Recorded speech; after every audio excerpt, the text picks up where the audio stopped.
وجربي لي هاد لي طرونش هادو بالحامض غير بجوج بيضات كيجيو رائعين بحجم عائلي وكيجيو خفاف ولدات بواحد الكريمه اللي كتجي رائعه بدون كريم شونتيي وبواحد الكلاصاج اللي كيجي لذيذ. اول حاجه في اناء غادي نديرو جوج بيضات يكونوا بالحراره د المطبخ. غادي ندير كاس ديال السكر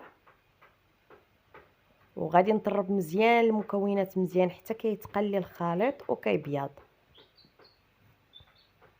هنا من بعد ما تقليه هنا كنعتذر نسيت ما ضفت الساشي ديال الفاني عاد ضفتها. من بعد كنضيف علبه ديال الياغورت ديال الفاني وكنطرب مزيان كيف كتشوفوا معايا بهذا الشكل هذا. من بعد ما غادي نخدم داك الياغورت غادي نضيف كاس لاروب ديال الزيت. ما تعمروش الكاس ديالكم بالزيت باش ما تجيكمش الكيكه مزيته، وكنبقى نضيف الزيت وانا كنطرب. وبالنسبه للدقيق غادي ندير كاس ونص ديال الدقيق. في الاول غادي ندير كاس ديال الدقيق يكون عامر مزيان، وغادي ندير جوج اكياس ديال الخميره د الحلوه وزن 8 غرام 8 غرام. ضروري نغربلو الدقيق ديالنا باش نتاكدوا ينجح معنا الكيك. صافي من بعد ما غربلنا كنبداو نخلطو عادي. كندخلو داك الدقيق في الكيك ديالنا كيف كتشوفوا معايا بهذا الشكل هذا. صافي من بعد ما غادي ندخل هاد الكميه ديال الدقيق والخمارات غادي نولي نضيف هذاك نص كاس ديال الدقيق.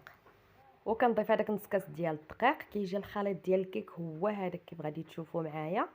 ضروري تغربلوه كيف قلت لكم الدقيق ديالكم باش تاكدوا الكيك ينجح لكم. صافي كنبقى ندخل هذيك الكميه ديال الدقيق بهذا الشكل هذا. وهنايا انا راني شعلت الفران يلاه كيسخن، النار كتكون مهيله. خليو الفران ديالكم يسخن باش ندخلوا الكيك يطيب على خاطرو، ضروري الفران يكون سخون. هنا خديت اللاطه ديالي اللي مدهونه شويه بالزيت ومرشوشه بالدقيق، خويت فيها الخليط ديالي وغادي نحاول نسيح هذاك الخليط ديال الكيك باش تجي طبقه مساويه كيف كتشوفوا معايا. ودخلتها للفران خليتها طابت على خاطرها. هنا يلا خرجتها وخليتها تبرد، راه كتجي خفيفه يا البنات.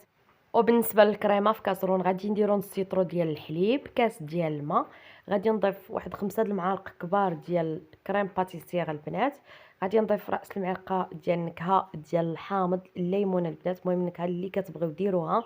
غادي نضيف واحد 3 المعالق ديال السكر، المهم الا بغيتو تضيفوا حتى ل4 اولا 5 الحلاوه كتبقى على حسب الرغبه. كنخلطوا كلشي بارد في بارد وكنردوا على النار حتى كتعقد على هذا الشكل.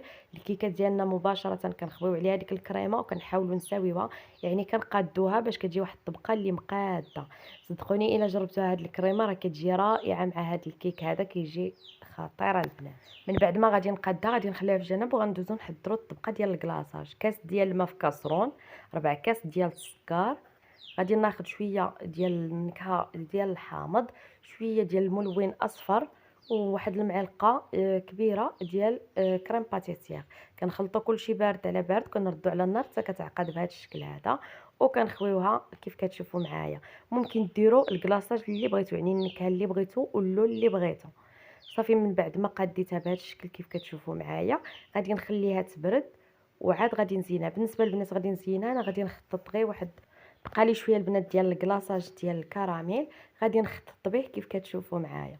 المهم التزيين كيبقى اختياري، ممكن تزينوهم من الفوق بكريم شونتيي مع طريفه د الحامض اللي عندكم. وخديت فرشيطه البنات وخططت بهذا الشكل كيف كتشوفوا ماشي موس، خططت بفرشيطه بقيت كنمشي وكنجي العكس وعطاتني هذا الشكل هذا.